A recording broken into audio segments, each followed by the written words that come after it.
Assalamualaikum warahmatullahi wabarakatuh. Yang berbahagia Al-Ustaz Muhammad Yusuf Arba'in dan kepada semua jemaah-jemaah yang dikasihi dan dirahmati Allah. Tanpa melengahkan masa, saya akan serahkan kepada Al-Ustaz untuk memulakan pengajian kita pada pagi ini. Sekian, terima kasih.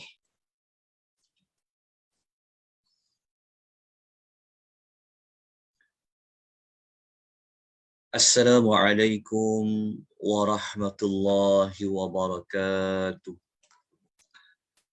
Alhamdulillahi rabbil alamin. Wassalatu wassalamu ala ashrafil anbiya'i wal mursalin wa ala alihi wa sahbihi ajma'in. Asyhadu an la ilaha illallah wahdahu la syarika lah.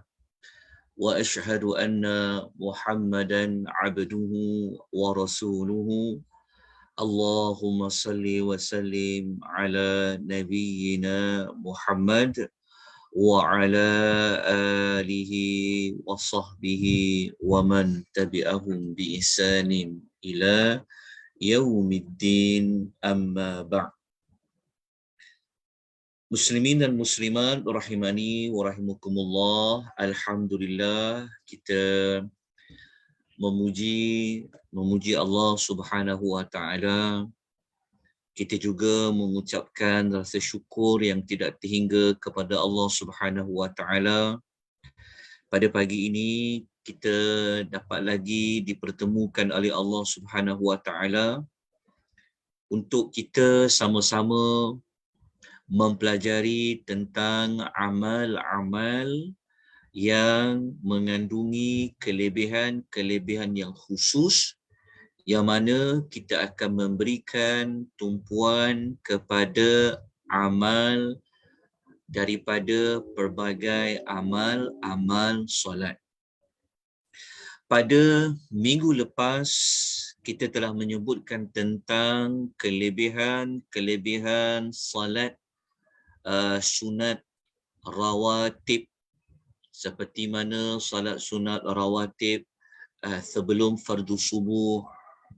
Kita telah mempelajari kelebihan salat sunat rawatib sebelum dan selepas fardu zuhur, dan begitulah pada salat-salat yang lain. Maka pada pagi ini kita terus kepada tajuk kelebihan salat sunat duha. Apabila ia berkaitan dengan tajuk solat, maka solat itu adalah ibadah. Apabila ia melibatkan perkara ibadah, maka ia tidak boleh diperkatakan hanyalah semata-mata kepada pendapat. Perlu bersandarkan terlebih dahulu kepada mana-mana nas, mana-mana wahyu untuk dijadikan sebagai rujukan kepada amal solat sunat duha yang kita akan pelajari pada pagi ini. Kelebihan salat sunat duha ini ada banyak hadis dari Nabi sallallahu alaihi wasallam. Hadis yang pertama adalah hadis yang diriwayatkan oleh Abu Dzar radhiyallahu anhu. Rasulullah sallallahu alaihi wasallam bersabda. Rasulullah sallallahu alaihi wasallam bersabda, yusbihu ala kulli sulama min ahadikum sadaqatun. Menjelang waktu pagi, untuk setiap tulang daripada seseorang kamu perlu ada satu sedekah. Masuk saja waktu pagi, setiap tulang belulang kita ini perlu dikeluarkan satu sedekah. Fakullu tasbihatin sadaqatun. Setiap ucapan tasbih, iaitu ucapan subhanallah, adalah sadaqah. Wa kullu tahmidatin sadaqah. Setiap satu ucapan tahmid adalah sadaqah. Wa kullu tahlilatin sadaqah. Setiap satu ucapan tahlil, iaitu kalimah la ilaha illallah, pun adalah sadaqah.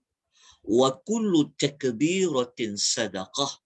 Setiap satu ucapan takbir seperti ucapan Allahu Akbar merupakan sadaqah. Wa amrun bil ma'rufi sadaqah.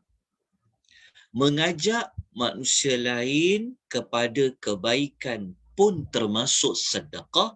Wa nahyun anil munkar. Mencegah orang lain daripada melakukan kemungkaran juga digelar sebagai sedekah. Nabi menyebutkan pelbagai bentuk sedekah. Yang mana asal-asal tadi Nabi mengatakan setiap tulang belulang kamu perlu diberikan satu sedekah. Okay. Nabi sebut contoh bentuk-bentuk sedekah. Kemudian Nabi SAW menyebutkan wa yujzi'u min dhalika rak'atani yarka'uhuma min ad-duha. Okay, Nabi mengatakan bahawa, kita tengok pada terjemahan hadis dia, 2 rakaat yang dia tunaikan pada waktu duha. Dekat sini hadis ni kita akan jumpa perkataan duha. Perkataan duha. Okay, Nabi kata 2 rakaat yang dia tunaikan. 2 rakaat itu sudah tentulah solat. Kerana solat sahaja yang disebut ada rakaat. Jadi Nabi kata 2 rakaat. Maknanya solat yang 2 rakaat, maknanya ada rakaat 1, ada rakaat kedua yang dia tunaikan pada waktu duha, memadai daripada semua itu. Nabi kata memadai daripada, saya nak besarkan sekejap. Nabi SAW bersabda memadai daripada semua yang disebutkan itu. Faham tak maksudnya? Maksudnya adalah tulang belulang kita ni, kita perlu keluarkan, bayar tulang-tulang kita ni dengan satu sedekah. Maka cara yang paling sempurna, maksudnya yang paling senang untuk pastikan tulang-tulang ni memang telah keluarkan semua sedekah, maka dapat dilakukan dengan dia menunaikan 2 rakaat pada waktu duha. 2 rakaat pada waktu duha itu, inilah yang disebutkan salat sunat yang dilakukan pada waktu duha, dinamakan ia salat sunat duha. Salat sunat duha maknanya salat sunat yang dibuat selagi mana waktu duha itu masih lagi ada. Itu dipanggil salat sunat duha. Kenapa? Kenapa tulang-tulang ini perlu dikeluarkan satu sedekah setiap hari? Kita akan kupas sebentar lagi. Dan kita juga akan bincangkan kenapa hanya dengan salat dia boleh cover semua tulang-tulang yang ada pada tubuh badan kita itu dari sudut menunaikan sedekah. Sekejap lagi pada hadis yang kedua, ketiga kita akan sebutkan. Jadi di sini dalam hadis riwayat Muslim ini terang-terang menunjukkan bahawa adanya solat yang dilakukan sebanyak 2 rakaat pada waktu duha. Jadi apa kelebihan dia dekat sini? Kelebihan dia adalah, kalau pada hadis ni kelebihan dia di mana? Amal dia kita tahu iaitu amal 2 rakaat pada waktu duha. Apa fadail dia? Apa fadilat dia? Fadilat dia adalah kita telah mengeluarkan sedekah bagi setiap tulang. Okay, itu kelebihan dia. Okay, kita baca hadis kedua akan lebih nampak lagi. Hadis yang kedua adalah hadis yang diriwayatkan daripada Buraidah radhiyallahu anhu. Rasulullah sallallahu alaihi wasallam bersabda, "Fil insani 360 mafsila."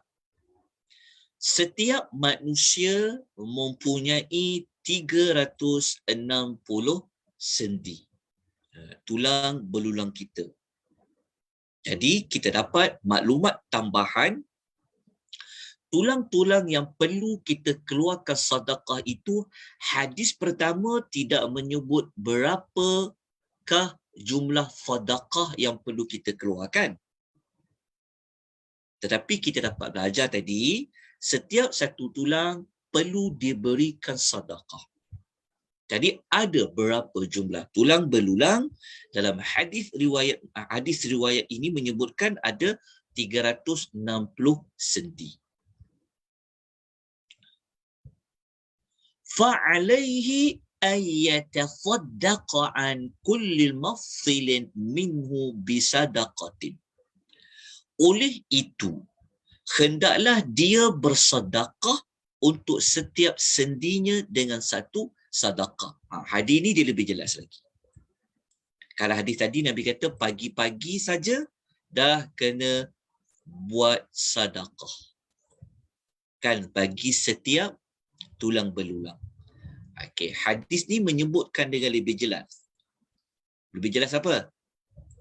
Setiap sendi perlu ada satu sedekah. Maknanya ada berapa sendi? Ada 360 sendi. Jadi, kita kena keluarkan sedekah. Kalau ikut hadis ni, kena 360 sedekah. Para sahabat pun bertanya kepada Nabi sallallahu alaihi wasallam, "Wa man yutiqu dhalika ya Nabi Allah?" Siapakah yang mampu berbuat demikian wahai Nabi Allah? Maknanya untuk keluarkan satu sedekah bagi setiap satu tulang yang berjumlah 360. Maka sahabat bertanya, siapa yang mampu nak buat sedekah bagi setiap tulang belulang tersebut? Maka Nabi sallallahu alaihi wasallam menyebut bentuk-bentuk sedekah. Nabi kata, "An-nukha'atu fil masjidi tadfinuha." Nabi kata, kamu menimbus kahak yang dibuang di dalam masjid adalah sedekah. Nabi kata, cara nak bersedekah antaranya adalah kalau nampak kekotoran yang ada dalam masjid, seperti mana orang membuang kahak ataupun hingusan, maka jika dibuang dia, itu adalah perbuatan seperti kita bersedekah. Wasyai'u tunah'ihi 'anit tariq. Kamu mengalihkan sesuatu yang menyakiti orang dari jalan adalah sedekah. Nabi bagi contoh lain yang boleh dikatakan sedekah adalah kamu membuang perkara-perkara benda yang boleh menghalang orang untuk lalu lalang. Kalau macam semalam saya daripada Bentong nak ke KL, memang tidak ada jalan nak balik ke KL. Tapi alhamdulillah ada satu lagi jalan. Kita dapati orang dia tolak, dia potong pokok, dia buang tanah-tanah yang yang telah dibawa oleh air. Itu dipanggil apa? Dipanggil sedekah. Buang batu-batu yang dibawa oleh air dan naik sampai ke jalan, itu dipanggil sedekah. Kemudian Nabi SAW memberikan solusi yang terbaik. Macam mana kita nak dapat tunaikan 360 sedekah tu? Maka Nabi memberikan solusi yang terbaik.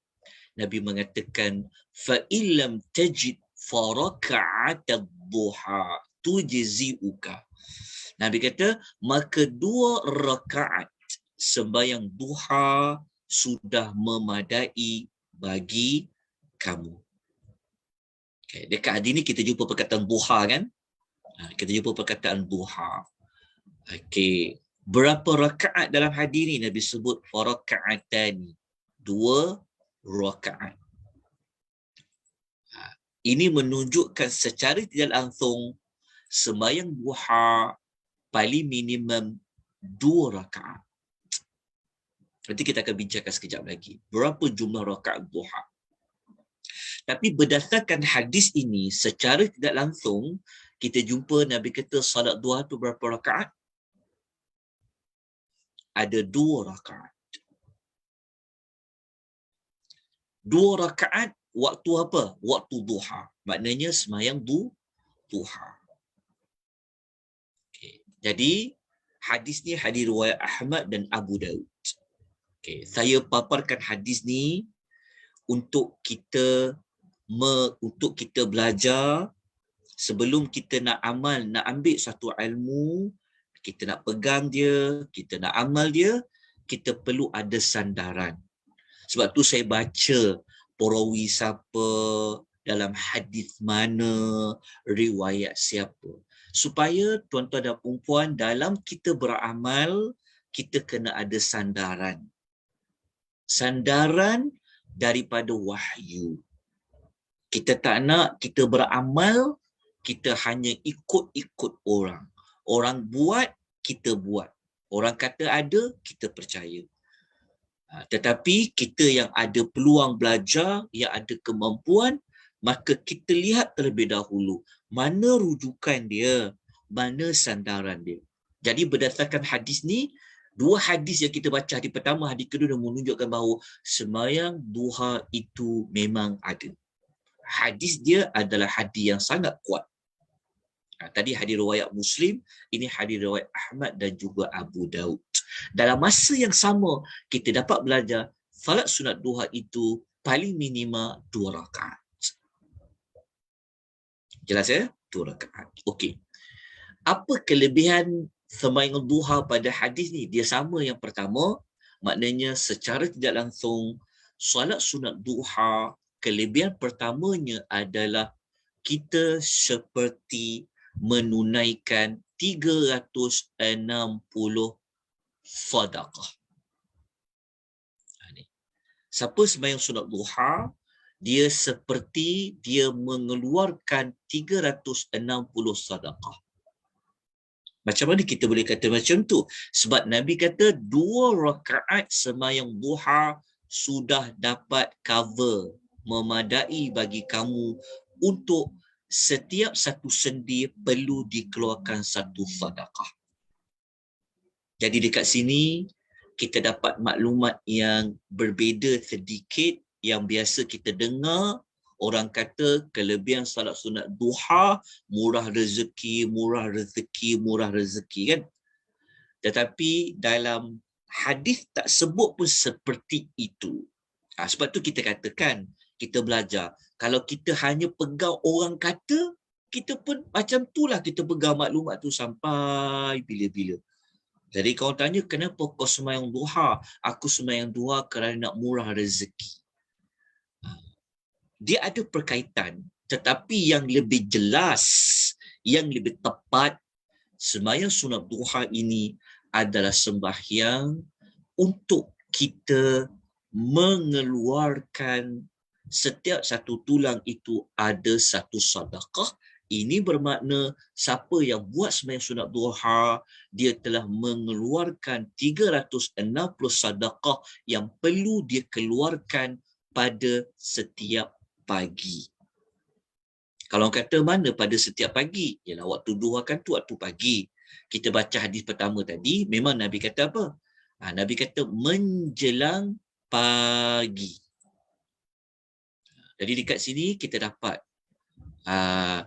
istilah yang tepat, kelebihan yang tepat pada salat duha. Berbeza kalau kita hanya mendengar orang kata, tetapi tidak pernah kita berusaha untuk mencari macam mana solat tu Nabi buat di zaman Nabi.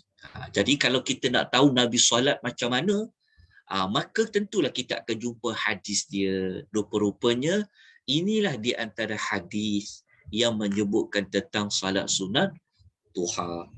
Jadi kalau kita dah selesai solat sunat duha ataupun kita akan menunaikan solat sunat duha, maknanya kita telah menunaikan 360 sedekah yang merangkumi 360 sendi tulang-tulang yang perlu kita keluarkan sedekah. Kenapa Nabi kata sembahyang duha 2 rakaat boleh tunaikan 360 sedekah? Jawapan dia kata para alim ulama, kalau kita solat kan, kita menggunakan tak tulang belulang kita. Kalau kita solat, kita akan guna tak tulang belulang kita. Iyalah kan, kita akan berdiri tegak, betul. Kita guna tulang-tulang kita tu dekat tubuh badan kita tu, nampak tak perkaitan dia. Lepas tu kalau kita rukuk kan, kan kita tunduk badan kita kan, so tulang kita bengkok kan. Lepas tu kita tegak balik, i'tidal. Lepas tu kita sujud, tunduk balik kan. So tulang-tulang kita lipat dia, kita duduk di antara dua sujud. Kan itu melibatkan tulang belulang kita. Oleh kerana itulah 2 rakaat sembahyang sunat duha dia sudah boleh menyelesaikan, menunaikan 360 sedekah bagi setiap jumlah tulang tersebut. Nampak tak perkaitan solat dengan tulang tu. Kerana apabila kita buat perbuatan solat, kita telah menggunakan tulang belulang kita tadi. Okay, itu di antara justifikasi kenapa dengan 2 rakaat itu memadai 360 sedekah tadi.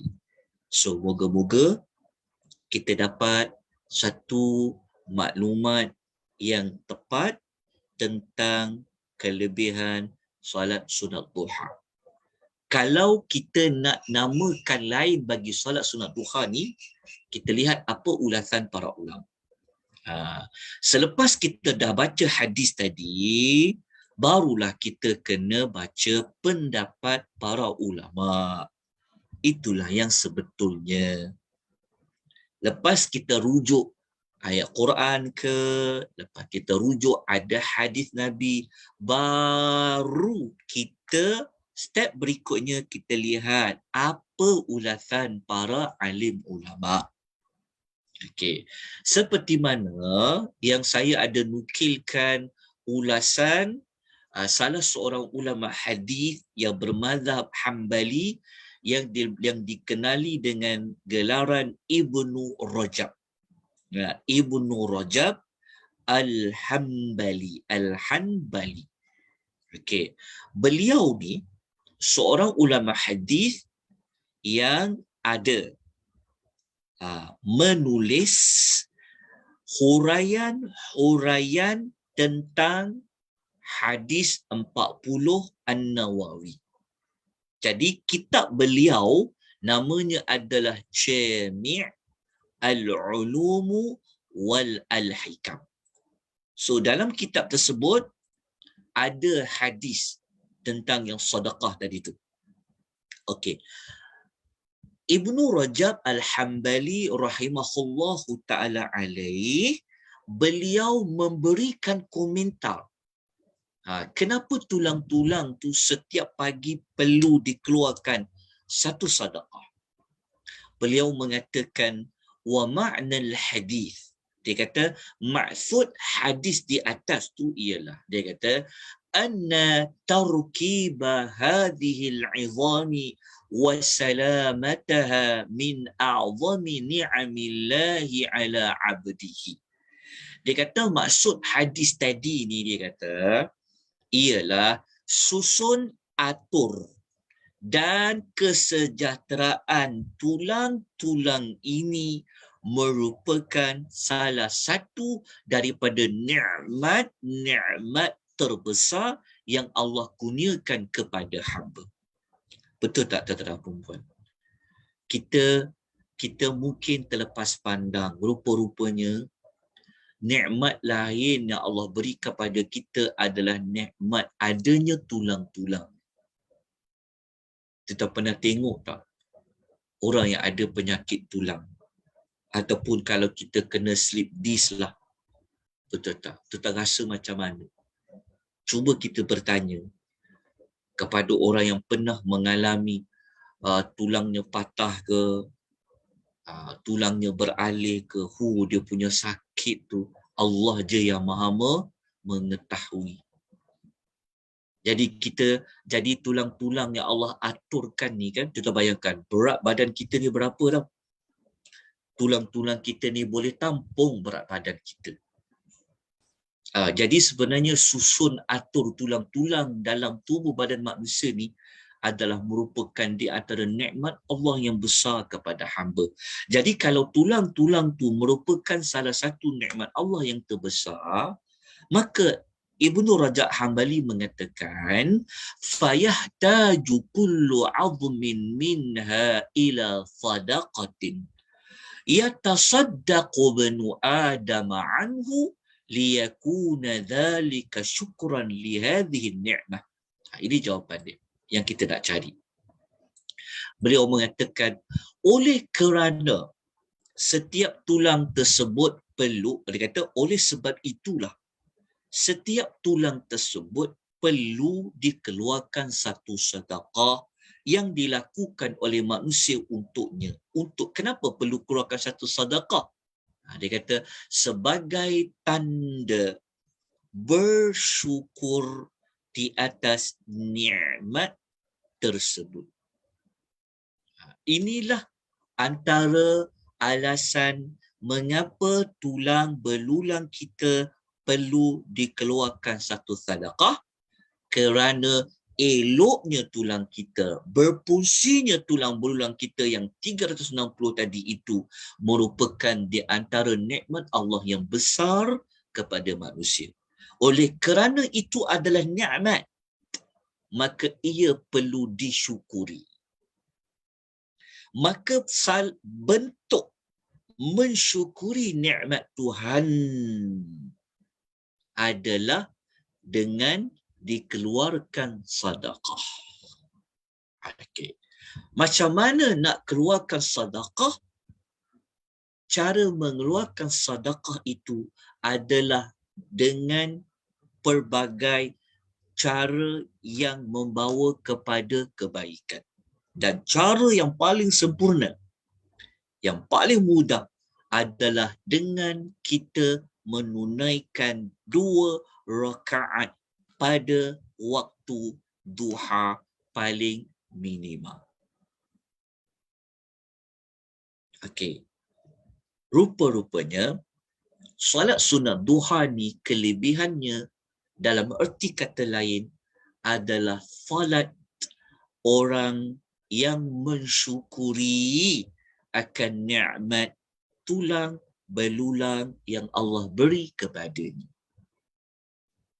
Ada beza tak dengan kita guna istilah salat sunat duha untuk murah rezeki dengan salat sunat duha tanda mensyukuri nikmat tulang belulang?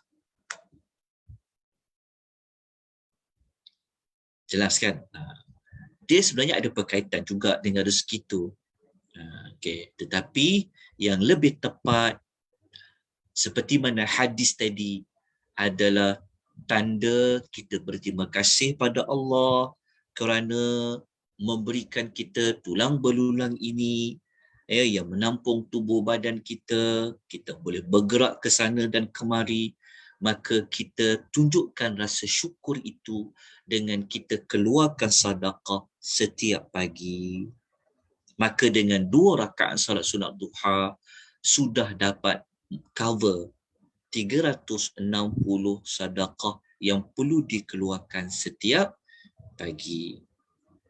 Jadi kita dah lebih nampak dah hakikat sebenarnya salat sunat duha ini apa. Mungkin ada beza dengan yang kebanyakannya ataupun sebahagiannya menyebut tentang salat sunat duha. Okey. Sekarang saya nukilkan satu lagi kata-kata para ulama tentang cara mereka bersyukur atas nikmat Allah. Contoh saya bawa tuan-tuan dan perempuan kisah Al-Fudhil bin Iyad. Tengok orang dahulu macam mana mereka ni menghargai, cara mereka mengucapkan rasa syukur yang tidak terhingga kepada Allah. Jadi kita dapat belajar rupa-rupanya mungkin kita orang mungkin nampak nikmat ni pada rezeki makan minum je, tapi dia terlupa tulang belulang ni lah penyebab kepada dia dapat cari makan dan minum tu. Kita hanya lebih nampak nak rezeki banyak aja, tapi sebaliknya berbeza pada yang tepat. Jadi kita tengok apa yang Fudhil bin Iyad. Satu malam Al-Fudhil bin Iyad dia membaca surah Al-Balad. Surah Al-Balad ni surah yang pada ayat 8 dan 9 lah, ayat yang alam naj'al lahu 'ainain wa lisanan wa syafatain. Ayat dia tentang Allah telah jadikan kepada kita 2 pasang mata. Lepas tu Allah jadikan kepada kita lidah. Jadi Al-Fudhil bin Iyad ni ketika dia baca ayat 8, dia baca ayat 9 dalam suratul Balad, lalu dia menangis. Nangis dia. Kenapa dia menangis? Orang pun bertanya kepada dia, kenapa dia menangis ketika baca ayat 8 dan ayat 9? Apa jawapan dia? Dia kata, hal batta laylatan syakiran lillahi an ja'ala laka 'ainaini tubsiru bihima. Dia pun jawab, kenapa dia menangis? Dia kata, adakah kamu pernah tidur pada satu malam dalam keadaan kamu bersyukur kepada Allah kerana dia telah menjadikan untuk kamu 2 pasang mata yang dengannya kamu boleh melihat? Dia tanya, engkau pernah ke tidur pada satu malam, tidur kamu tu dalam keadaan kamu bersyukur kepada Allah di atas sebab Allah telah beri kamu 2 mata untuk kamu melihat? Kamu bersyukur tak pada ketika kamu tidur? Lepas tu dia kata lagi, hal batta laylatan syakiran lillahi an ja'ala laka lisanan tantiqu bihi. Adakah kamu pernah tidur pada satu malam? Maksudnya dia nak kata engkau pernah ke engkau membiarkan malam-malam kau tu dalam keadaan engkau bersyukur kepada Allah kerana Allah telah menjadikan kamu lidah yang kamu boleh bertutur dengannya? Lepas tu dia kata beliau terus, dan hadis dia kata apa? Wa ja'ala yu'addidu min hadzal darbi. Beliau terus mengulangi pertanyaan-pertanyaan tersebut. Rupa-rupanya dia menangis.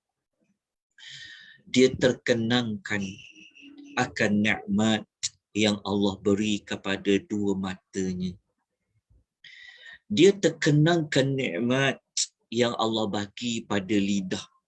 Yang daripada lidah yang ada ni lah boleh digunakan untuk kita bertutur, untuk kita bercakap dan macam-macam. Jadi dia ulang ayat tu, dia ulang untuk mengatakan bahawa seolah-olah dia nak cakap dekat diri dia. Kau syukur tak? Kau takkan biarkan malam kau tanpa bersyukur. Itulah dia menangis. Jadi apa yang kita bawa riwayat kisah Al-Fudhil bin Iyad ni adalah untuk menunjukkan persamaan dengan nikmat tulang belulang yang Allah beri kepada kita. Okey. Nampaknya? Boleh faham kan? Okey.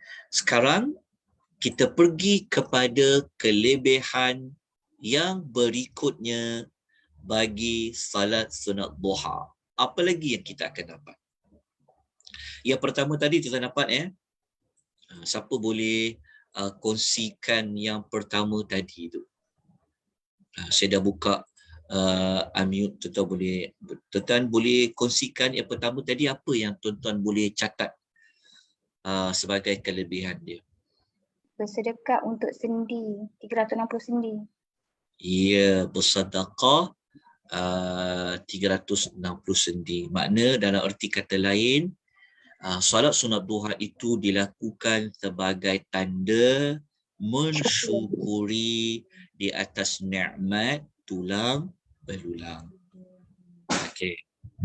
Yang kedua, berdasarkan hadis lain, kita terus pergi kepada terjemahan hadis dia. Sabda Nabi SAW dalam hadis riwayat Muslim, dalam hadis riwayat Muslim. Setiap anak Adam memiliki 360 sendi. Sesiapa yang mengagungkan Allah seperti dia bertakbir, ataupun dia bertahmid memuji Allah, ataupun dia mengesahkan Allah seperti kalimat tahlil, dia menyucikan Allah seperti bertasbih, dia minta ampun kepada Allah, dia membuang batu, duri atau tulang dari jalan yang dilalui oleh manusia, atau menyuruh membuat kebaikan atau mencegah membuat kemungkaran, semua itu dilakukan sebanyak 360 kali, maka pada hari itu dia telah menjauhkan dirinya daripada api neraka. Faham tak maksudnya? Dia sama macam hadis kedua dan hadis pertama. Cuma dalam hadis ni dia tak sebutlah adanya salat duha tu. Tetapi hadis ni menyebut kelebihan dia. Kelebihan dia adalah maka pada hari itu. Maksudnya kalau siapa yang dia bersedekah lah. Dia bersedekah seperti dia buat salat sunat duha ke kan, yang paling mudah sekali.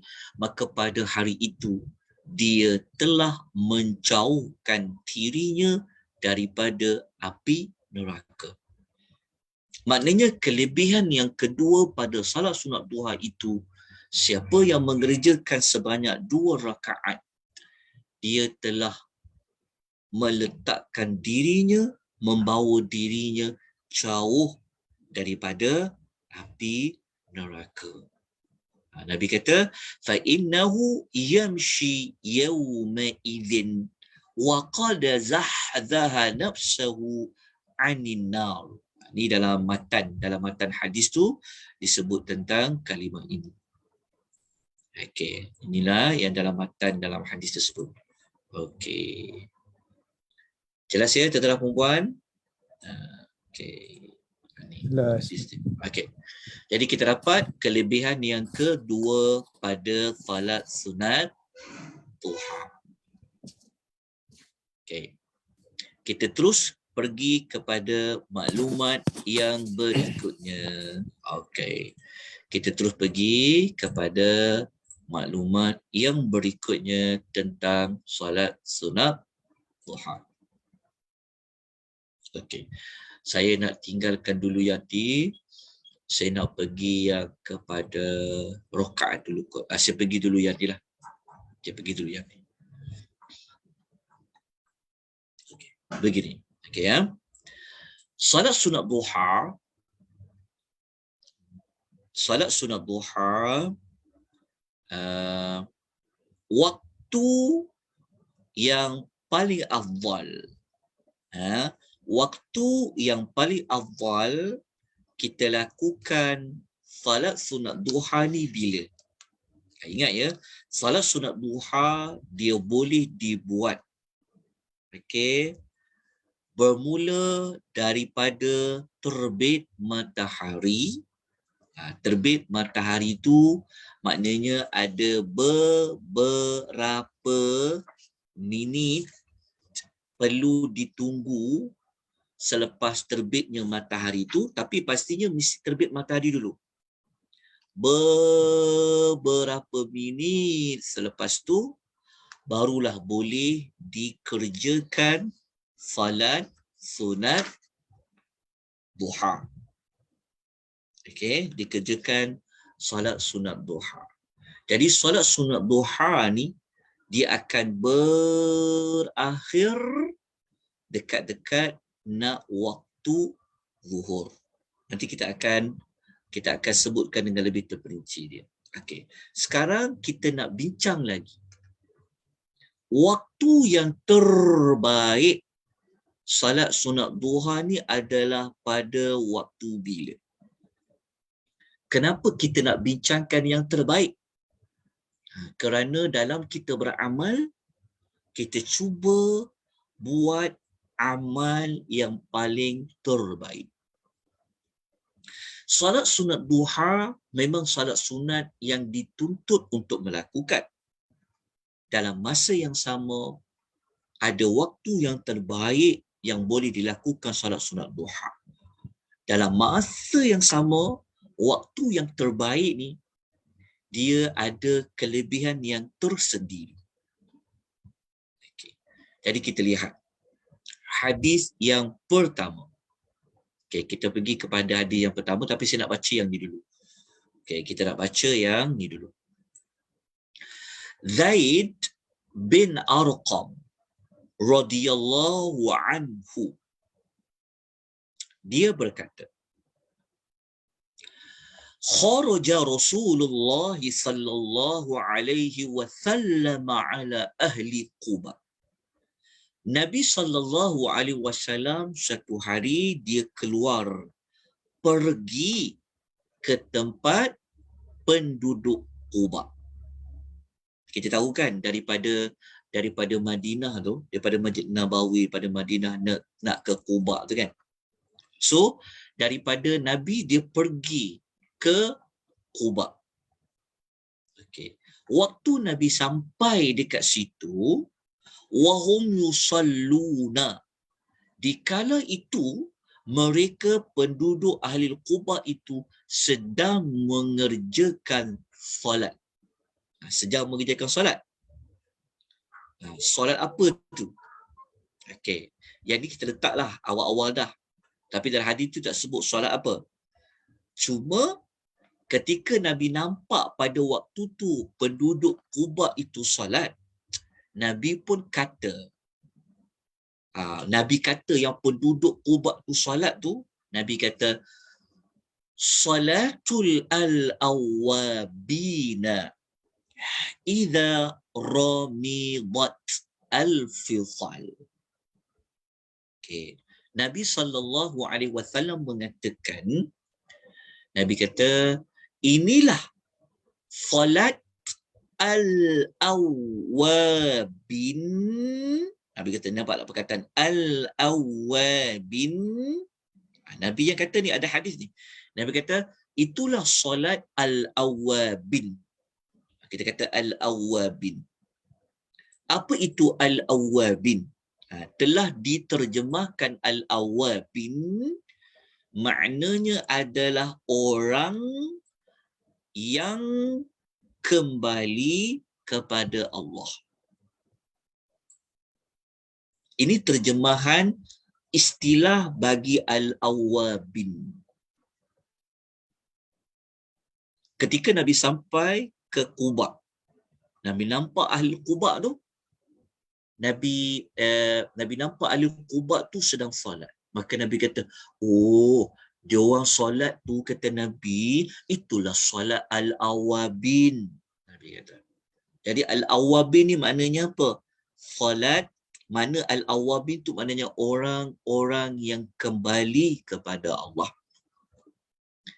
Jadi nanti kita kupas lagi apa tu al-awwabin. Okey. Lepas tu kenapa Nabi kata itu solat al-awwabin?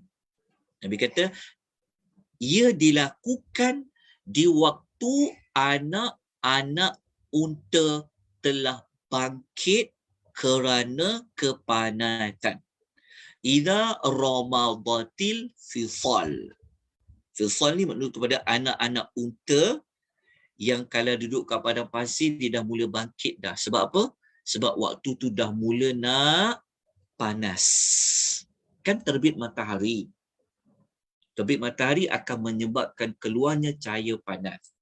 Jadi anak-anak unta apabila telah berlaku kepanasan, mereka akan bergerak, mereka akan bangkit. Ketika itu, ahli Quba tu sedang salat. Pada waktu anak-anak unta tu telah bangkit kerana kepanasan, maka Nabi kata, orang yang salat pada waktu itu, itulah al-awwabin namanya. Okey. Kita baca pada hadis yang berikutnya. Okey, pertama kena tahu dulu. Hadis ni adalah hadis riwayat Muslim, hadis sahih. Hadis yang sahih. Panggil al-awwabin. Okey. Kita tengok hadis yang berikut untuk lebih lagi faham. Okey, kita tengok di sini. Apa kata Zaid bin al-Arqam? Okey. Zaid bin Arqam radhiyallahu anhu telah melihat sekumpulan manusia sedang mengerjakan salat duha. Dia nampak ada manusia sedang mengerjakan salat duha. Dia sama macam hadis kedua tadi itulah. Cuma hadis kedua tadi dia tak sebut lafaz ahli Quba ni yang Nabi nampak mereka solat tu, dia tak sebut solat apa. Tapi waktu kita jumpa dekat sini dia sebut. Riwayat tu kata dia nampak sedang mengerjakan solat duha. Lalu dia pun kata, apakah orang-orang ini tidak mengetahui bahawa terdapat waktu lain? Bukan. Maksudnya, kalau kita kejap ya. Saya nak tengok. Kalau ikut riwayat ni, ni dalam situasi lain. Wallahu ta'ala, tapi kita baca hadis dia dalam situasi lain, tapi perawi sama, Zaid bin Arqam. Kalau kita baca hadis kedua, waktu Zaid bin Arqam ni meriwayatkan, dia kata, Nabi yang sebut solat ahli Quba tu dia panggil al-awwabi. Okey. Pada hadis yang ini, suatu hari Zaid bin Arqam jumpa, dia nampak ada orang sedang salat duha. Lalu Zaid bin Arqam pun dia kata, apakah orang-orang ini dia tidak mengetahui bahawa terdapat waktu lain yang lebih utama. Dia kata, waktu lain yang lebih utama daripada mengerjakan salat pada waktu ini. Maksudnya ketika orang tu salat duha, bukan pada waktu yang terbaik. Maka Zaid bin Arqam kata, diorang ni tahu tak ada waktu lain. Kalau dia buat solat sunat duha tu, waktu tu dia panggil apa? Dia kata afdal, waktu yang lebih baik. Kemudian Zaid bin Arqam menyebutkan, dia kata sesungguhnya Rasulullah sallallahu alaihi wasallam bersabda, Salatul al-awwabina hina tarmadul fital. Salat orang-orang yang bertaubat.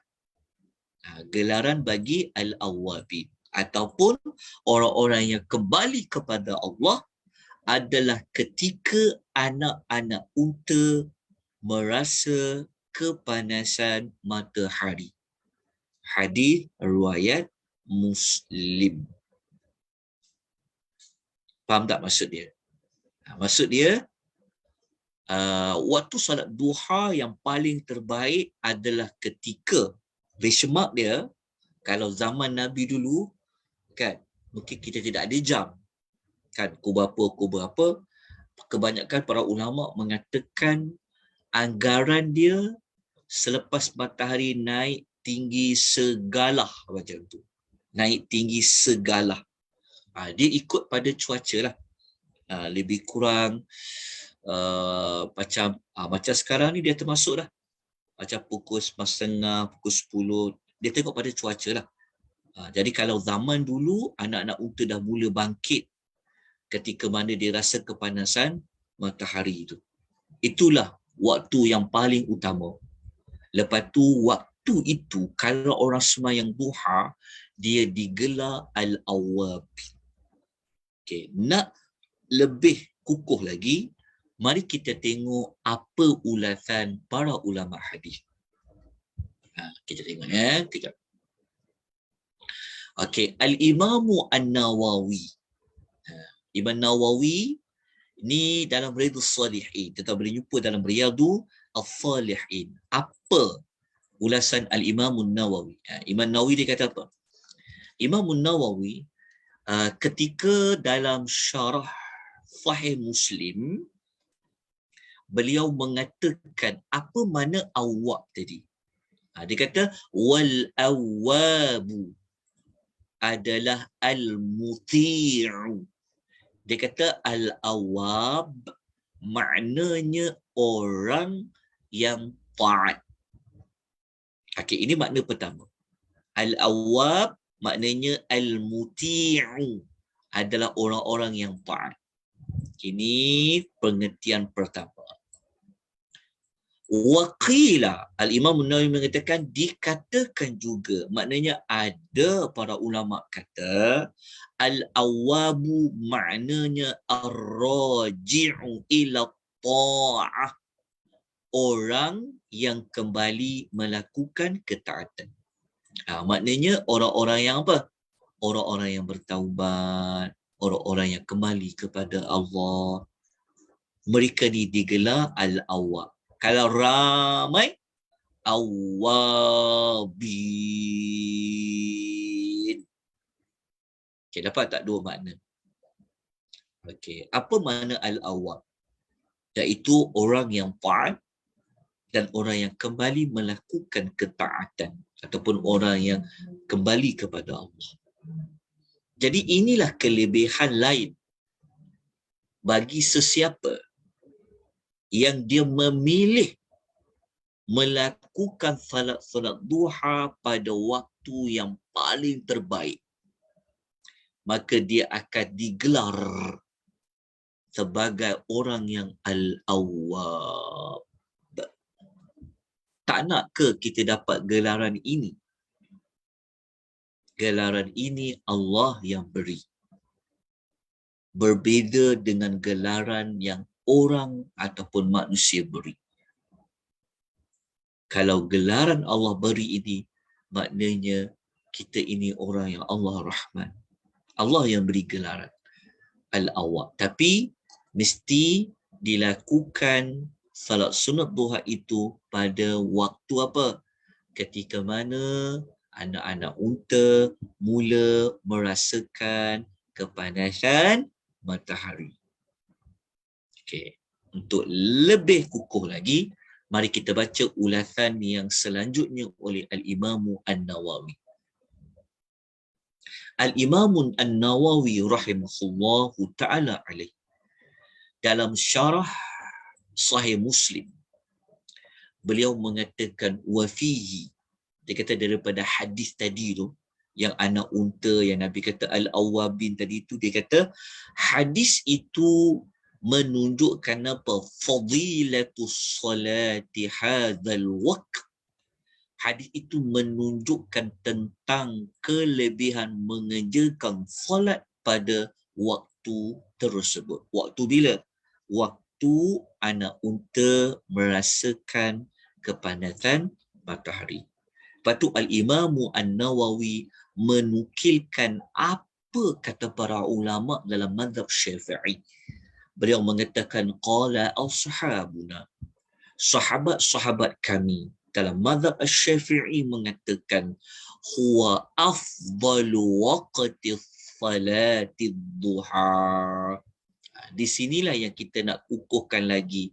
Waktu itu adalah waktu yang paling afdal. Kata Al-Imam Nawawi, sahabat-sahabat kami, ulama-ulama di kalangan mazhab Syafi'i, mereka mengatakan itulah waktu salat sunat duha yang paling afdal. Wa in kanat tajuzu min tulu'i syamsi ila zawal. Sekalipun solat-solat duha tu boleh dilakukan bermula daripada terbit matahari sehingga apa? Sehingga condong ataupun tergelincirnya matahari. Maknanya kata Imam Nawawi, solat sunat duha ni dia boleh dibuat bila-bila saja. Di antara terbit matahari sampailah condong matahari. Tetapi dalam waktu itu ada waktu yang paling afdal untuk dilakukan.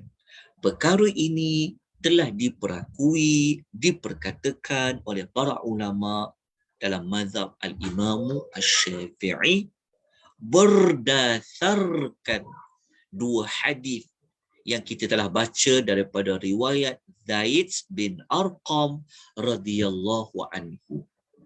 Bukan sekadar waktu yang paling afdal. Ingat ya, apabila kita buat ibadat paling afdal, kita akan dapat gandaan yang lebih banyak. Kita pegang begitu. Orang sembahyang solat duha ni sama je. Kan, dia dapat seperti orang bersedekah 360. Tapi jika dia memilih pada waktu yang paling afdal, Allah akan gandakan lagi kelebihan kepada dia. Dalam masa yang sama, orang yang menunaikan salat sunat duha pada waktu itu, dia mendapat gelaran Al-Awwabu. Jika ramai yang melakukannya, mereka digelar sebagai Al-Awwabin.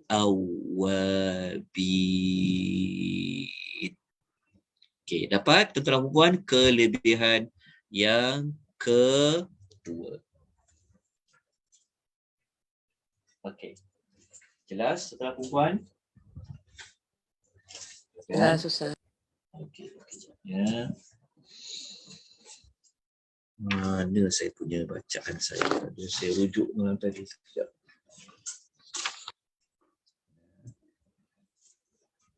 Okey. Okey ya. Dah jelas kat situ? Alhamdulillah. Okey, sekarang kita pergi kepada hadis yang berikutnya. Kita tahu tadi kan, salat sunat duha paling minimal berapa? 2 rakaat. Okay, kita tengok kat sini dulu lah. Tengok kat sini. Tengok dekat diagram tu. Tengok kat diagram sekejap. Okay, tengok dekat jumlah rakaat dulu. Okay, saya buka mute kat tuan-tuan perempuan. Okay, tuan-tuan boleh cakap kan? Okay, tengok kat sini. Okay. Salat sunat duha, jumlah rakaat dia ada berapa? Okay, salat sunat duha, jumlah rakaat jika kita lihat kepada yang paling minima, sikit-sikit ya. Okay, yang paling sedikit, maknanya paling minima dia mesti 2 rakaat. Dia tak boleh buat 1 rakaat. Kalau orang tanya hadis mana yang kata 2 rakaat? Kita dah baca dah. Hadis pertama, hadis kedua yang kata 2 rakaat. Okey.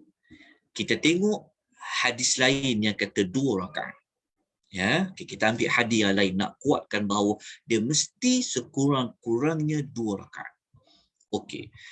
Kalau kita rujuk dalam hadis riwayat Abu Hurairah ni, ya, hadis ni hadis yang menunjukkan bahawanya solat sunat duha ni kalau boleh jangan tinggal.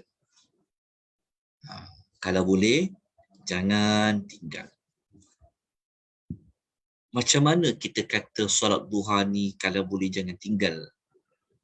Kerana ada 3 sahabat sebenarnya yang Nabi SAW pernah berpesan dengan maklumat yang sama. Salah seorang daripadanya adalah Abu Hurairah radhiyallahu anhu. Cuba perhatikan baik-baik hadis tu, kita tengok. Apa kata Abu Hurairah?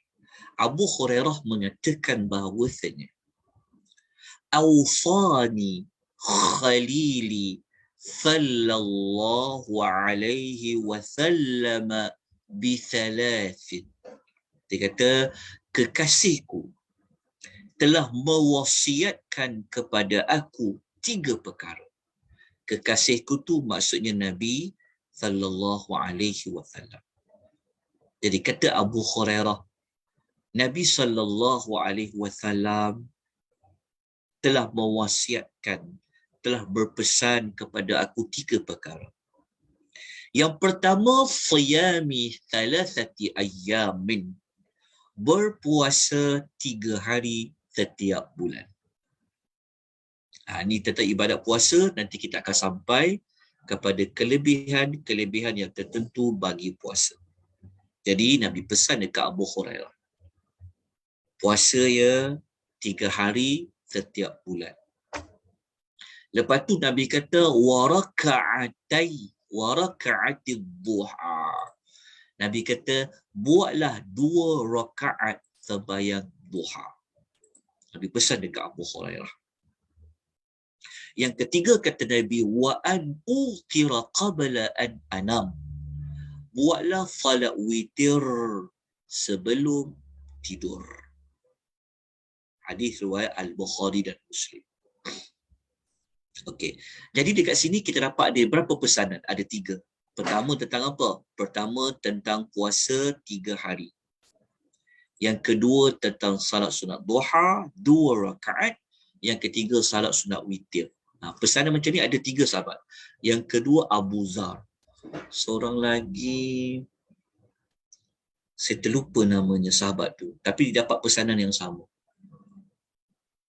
Maknanya Nabi pesan, Nabi wasiat tu kepada Abu Hurairah dengan 2 lagi sahabat yang lain. Menunjukkan bahawa Nabi suruh melakukan dia. Jangan tinggal. Kalau ibadat bentuk bulanan, Nabi kata pada Abu Hurairah, puasa 3 hari. Kalau ibadat berbentuk harian, salat sunat duha. Begitu juga kalau ibadat setiap hari pada waktu malam, adalah salat witir. Di sini kita dapat belajar tentang salat sunat duha paling sedikit berapa rakaat? 2 rakaat. Jadi kita nak kuatkan maklumat kata salat sunat duha ini paling sedikit 2 rakaat. Maknanya berdasarkan pesanan daripada Abu Hurairah ni, maknanya kita janganlah seboleh-bolehnya meninggalkan salat sunat duha. Okey, dah jelas kan?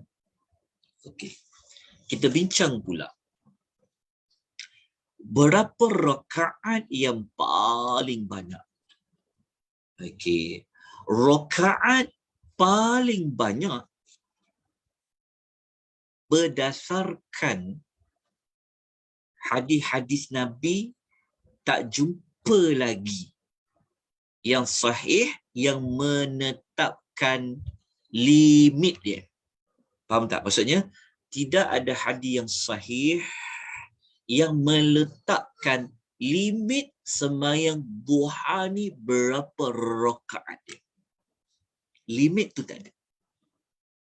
Tapi paling minimum adalah 2 rakaat.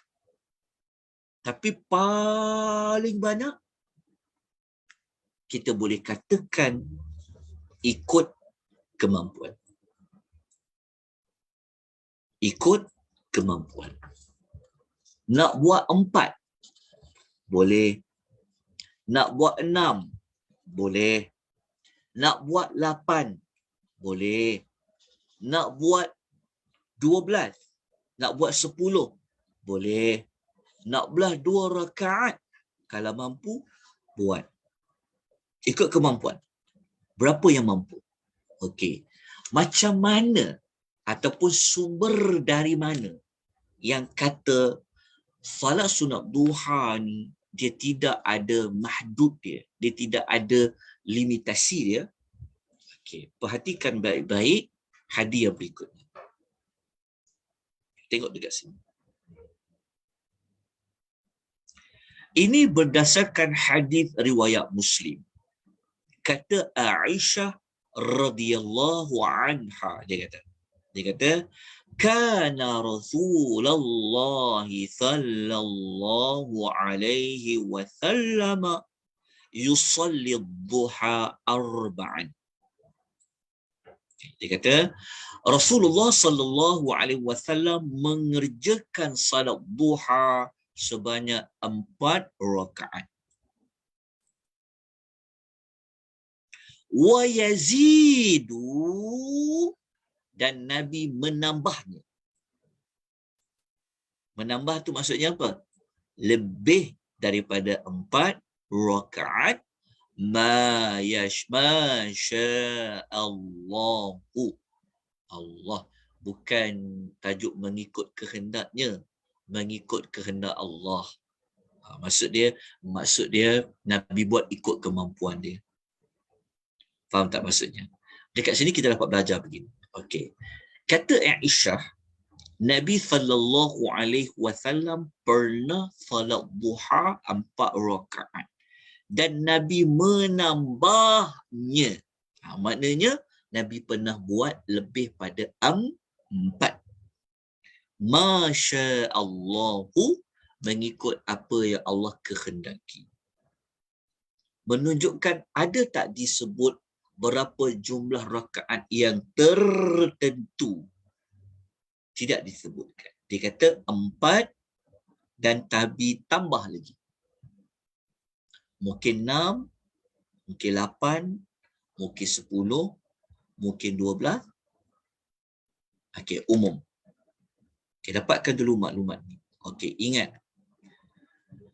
Kalau walaupun disebut 4 rakaat, solat sunat malam ke siang ke, sebaik-baiknya buat dia 2 rakaat.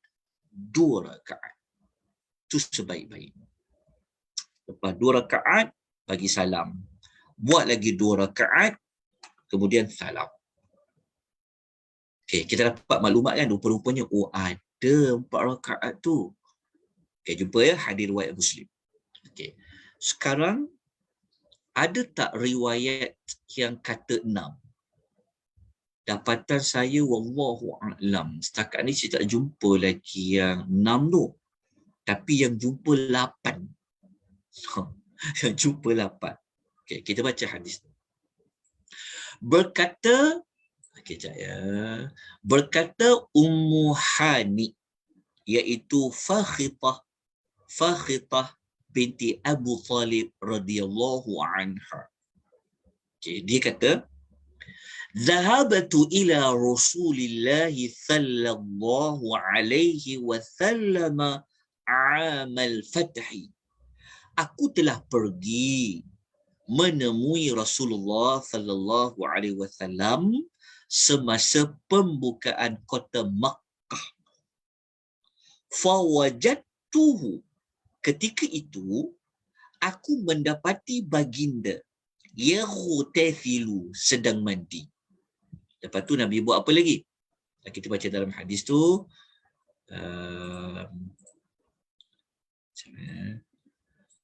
Falamma faghara min ghuflihi shalla 8 raka'at. Setelah Nabi selesai mandi, Nabi mengerjakan salat 8 rakaat.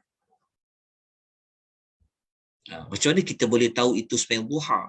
Sebab ketika mana pembukaan kota Mekah.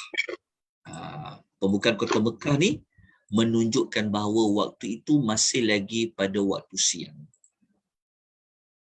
Jadi lepas Nabi mandi, Nabi sembahyang 8 rakaat. Inilah dalil yang menunjukkan bahawasanya sembahyang duha yang Nabi pernah buat semasa waktu dekat tengah hari juga tu di kota Mekah tu, Nabi sembahyang 8 rakaat. Hadis riwayat Al-Bukhari dan Muslim. Oleh kerana itulah kita telah katakan bahawa tadi paling banyak rakaat duha ikut kepada kemampuan. Nak buat 4 boleh kalau mampu.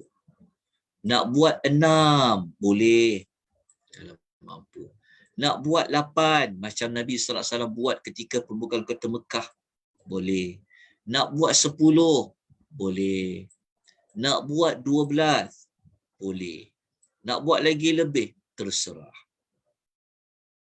Selagi mana waktu duha itu masih lagi ada.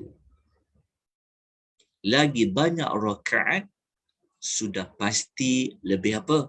Lebih baiklah. Sebab kita dah belajar kelebihan salat. Kelebihan salat kita dah belajar kan? Dapat ruang berdoa banyak ketika sujud, dapat penghapusan dosa. Kita belajar kelebihan pada banyaknya sujud.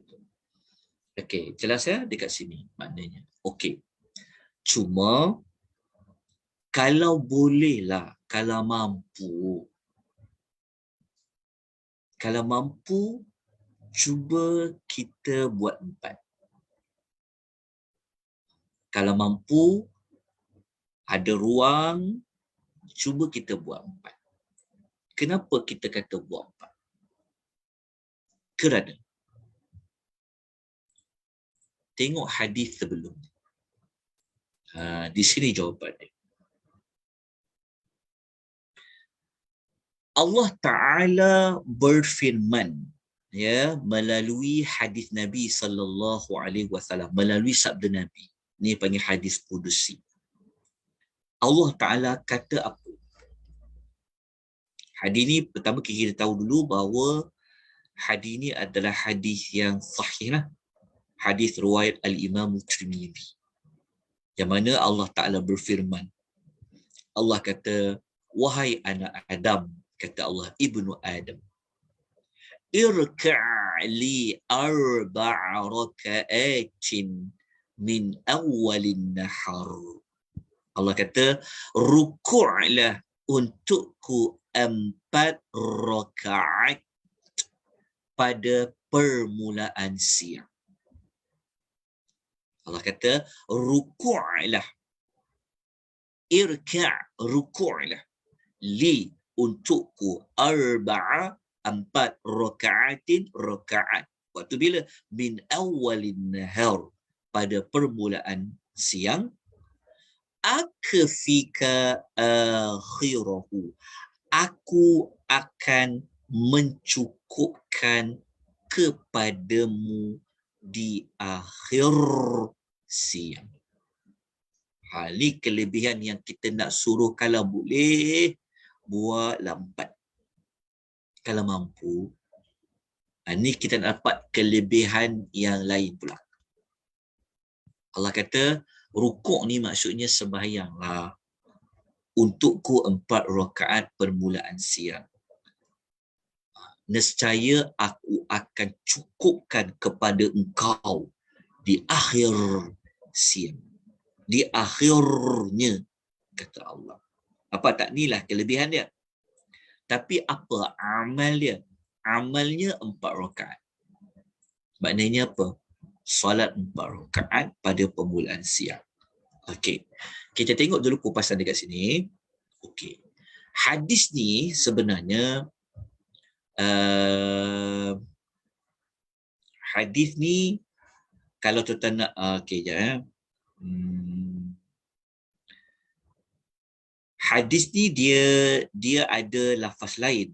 Lafaz lain sama je, cuma beza Nabi Allah Ta'ala tak sebut yang ni lah. Allah Ta'ala kata bukan kata rukuk lah untukku. Kalau dalam lafaz lain dia sebut la ta'jis. Janganlah kamu dilemahkan. Maksudnya jangan kamu sampai tak buat 4 rakaat. Fadilat dia samalah. Allah mencukupkan kepadamu di akhir siang. Bukan sekadar hadis riwayat Tirmizi ya. Kalau dalam lafaz lain dia riwayat Ahmad, dalam riwayat Abu Dawud. Okey. So ini kelebihan daripada 4 rakaat. Okay.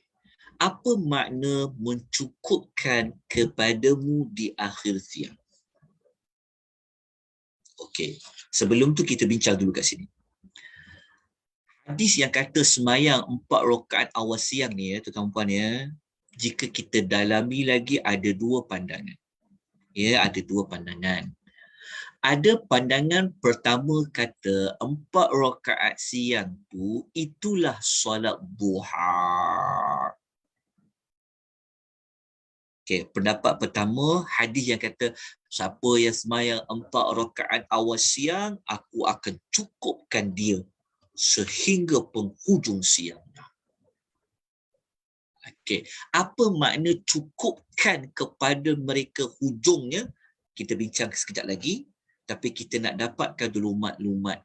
Apakah solat yang dikatakan awal siang?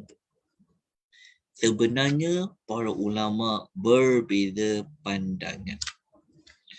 Pandangan pertama kata ia sebenarnya solat duha lah. Sebab dia awal siang. Pendapat pertama ni didokongi oleh Imam Abu Dawud, At-Tirmidzi, Al-Iraqi, Ibn Rajab Al-Hambali dan ulama-ulama lain.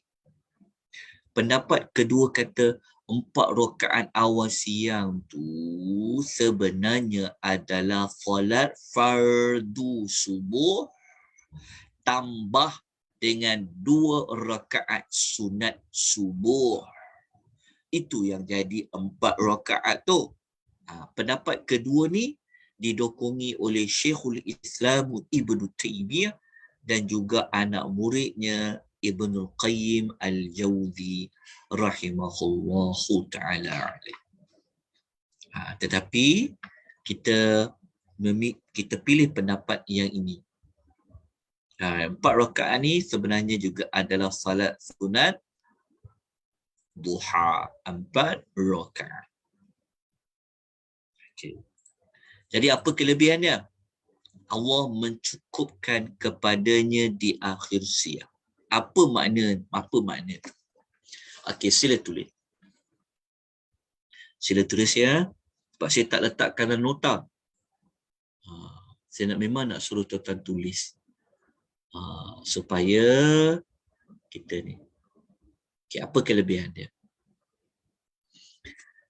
Maksud mencukupkan sehingga penghujung siang tu maknanya adalah pertama Allah Ta'ala pelihara kita. Allah pelihara kita semua daripada keburukan, kejahatan, kerosakan yang boleh memudaratkan sama ada pada dunia kita ataupun pada agama kita. Allah Ta'ala maknanya mencukupkan tu makna pertama apa? Di bawah jagaan Allah Subhanahu wa Ta'ala. Okey, dapat makna pertama.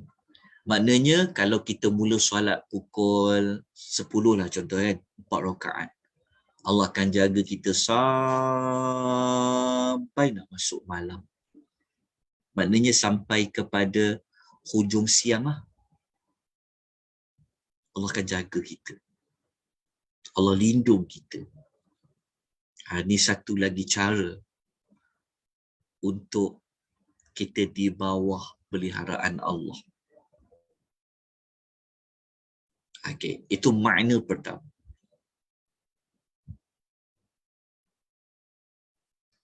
Okey. Makna yang kedua adalah Allah pelihara dia daripada dosa. Allah memelihara orang itu daripada dosa. Makna dia Allah jaga dia supaya dia ni taklah buat dosa. Macam tu. Bagaimana bentuk Allahu a'lam. Allah kuatkan iman dia ke?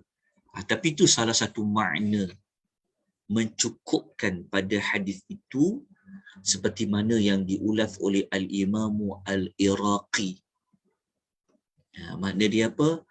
Adalah Allah mencukupkan, maknanya Allah menjaga dia daripada dosa. Tuan-tuan, besar tuan-tuan ya, kelebihan kalau Allah jaga kita daripada dosa ni. Sangat besar. Kerana dosa ni kesan dia sangat berat. Jadi macam mana Allah nak bagi kita kekuatan, kita takut nak buat salah, takut untuk kita buat dosa, macam mana kita nak hindari dia? Adalah dengan mengerjakan 4 rakaat salat sunat duha. Jelas ya? Maknanya dua lah sudut makna tu. Mencukupkan tu satu dari sudut menjaga kita daripada segala perkara keburukan, sama ada pada tubuh badan kita, apa saja perkara memudaratkan. Dan makna yang kedua, Allah menjaga kita tentang agama kita tu. Maknanya daripada dosa-dosa yang boleh kita lakukan. Allah jauhkan kita daripada melakukan perbuatan maksiat. Kalau selama ni mungkin kita mudah terjatuh, tapi apabila kita semayang 4 rakaat, semayang betul-betul, Allah Ta'ala akan jaga kita daripada jatuh, daripada maksiat. Okey. Okey. Jadi kita dah selesai untuk tajuk ni, untuk kemudian saya nak jawab soalan sekejap ya. Okey, kita dah selesai dah. Okey.